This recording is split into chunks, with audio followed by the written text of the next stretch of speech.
നിങ്ങൾക്ക് നോക്കൂ, തലക്കളത്തൂരിലെ ദർസിൽ പഠിച്ചയാളാണ് സയ്യിദ് മുഹമ്മദ് അലി ശിഹാബ് തങ്ങൾ.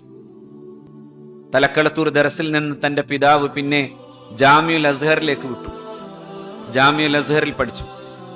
ജാമിഉൽ അസ്ഹർ എന്ന് പറയുന്നത് കൈറോയിലെ ലോകത്തെ തന്നെ ഏറ്റവും പഴക്കമുള്ള യൂണിവേഴ്സിറ്റിയാണ്.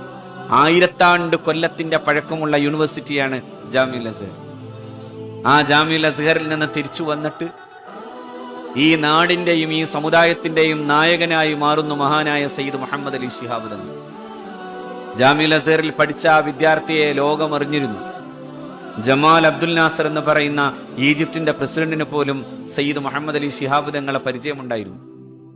അന്ന് ജമാൽ അബ്ദുൽ നാസറിന്റെ സുഹൃത്തായിരുന്ന മഹാനായ ഇന്ത്യയുടെ പ്രധാനമന്ത്രി പണ്ഡിറ്റ് ജവഹർലാൽ നെഹ്റു പോലും ആ വിദ്യാർത്ഥിയെ അന്ന് കണ്ടിരുന്നു.